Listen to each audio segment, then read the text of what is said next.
A super popular piece of advice that we are often given is to follow your passion. This advice, while stemming from a good place, can be terrible advice, especially when it comes to a career. Firstly, in this video, we're going to break down what is passion. So passion is a strong liking or desire for or devotion to some activity, object, or concept. A passion for chess, a passion for opera. Why I think that the advice to follow your passion is not good for you is, first of all, not everyone has a passion, or not everyone has a clear passion.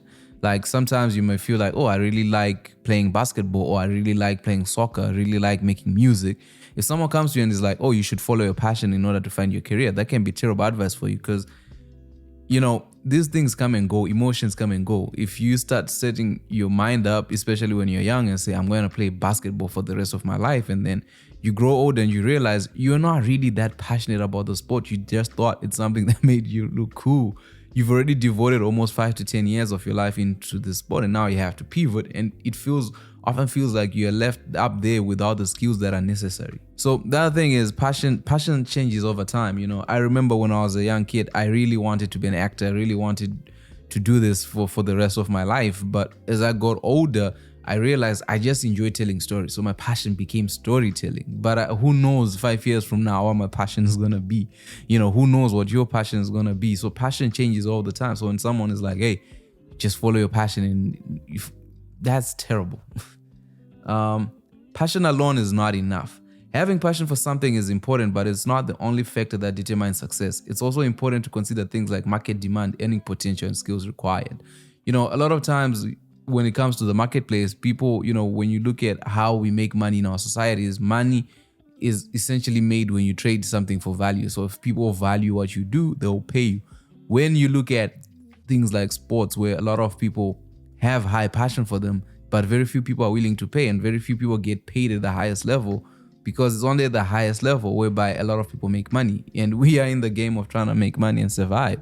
So if your passion, I usually laugh at people when they're like, oh, I'm going to school, following my passion, and my passion is to learn, call it English. And you're like, oh, that's cool. You're going to go into student debt for English. What do you plan on using that degree when you graduate? And they're like, oh, yeah, I don't know. Maybe I'll go into acting. Maybe I'll go into this. It's like there is no market for whatever thing you're pursuing, though it's your passion, though it's something that you love. Do you really want to incur the risk of taking debt for it? So you want to be very careful about these things. The next key thing, people often speak of this thing as if you pursue the things that you're passionate about, you're going to succeed. But there's no guarantees in life. Like, we're not guaranteed in anything. If you take my advice today, it doesn't guarantee you success. In any decision that we make, there's an element of risk, right? And for some reason, people are just told to be hopeful that, oh, now you're passionate about what you're pursuing, then you can succeed because you're very passionate. But the toughest thing is to lose and fail at something that you're passionate about, because you give everything that you have for that thing, right? And then you think that by giving my best, I will succeed. And then all of a sudden you don't. What happens in those moments?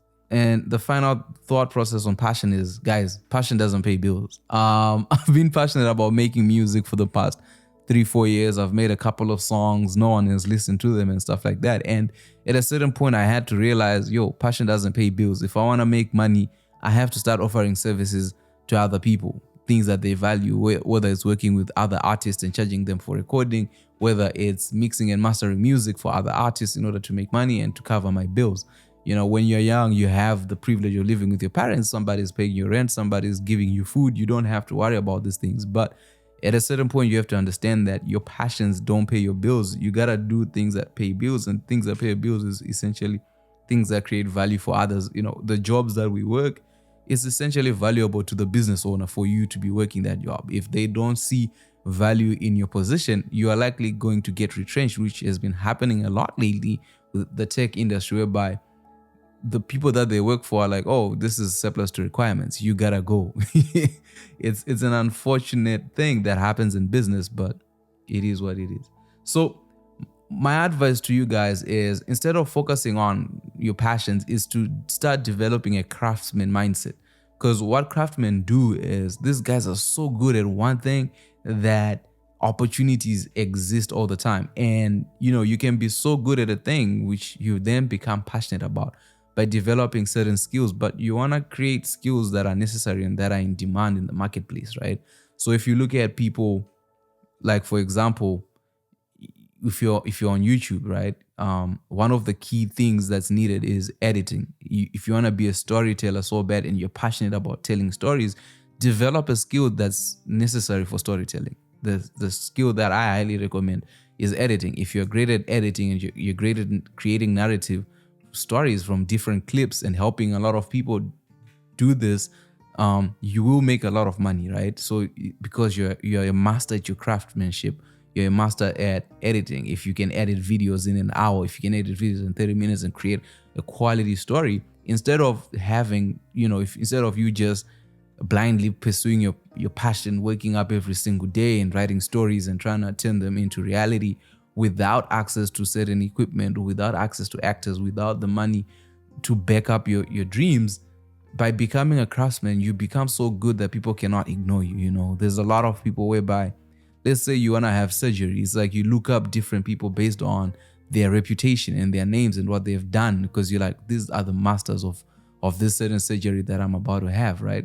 It's like when you look at music, if you've been to a Beyonce show, it's more than just a show. It's something else. And you can tell that she's someone who takes her craft seriously and she does her best. And that's what you want to be, to whereby people are willing to pay $24 million just to perform for them privately. How many artists out there can say that?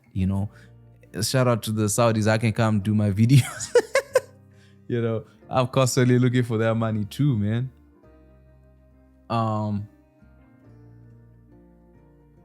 It is important to consider all these factors when making career decisions, and to not only focus on following your passion, but also on other factors such as market demand, earning potential, and skills required. It's also important to have a plan and take action to make your passion into a career. The main key thing is always have a plan with what you're pursuing. Don't just do things blindly. Know where things are going and allow yourself time to be in control of that. A lot of times people be like, oh, but what was I supposed to do? You are supposed to have a plan and you're supposed to know what you need to do. Find ways of turning your passions into successful careers. And I was once told that, do you think that accountants, anybody who became like a taxman, is passionate about taxes? But when those taxes started paying for his lifestyle, you damn sure got passionate about that. So I hope you learned something from this video. I get worried a lot of times. I know one of my favorite entrepreneurs said it, you should follow your heart. But I feel like whenever we're given that advice, essentially what they're saying is develop your skills and develop yourself to become a master at what you do, and then follow your passion. So like if you master the art of editing, you don't necessarily have to be a YouTube editor.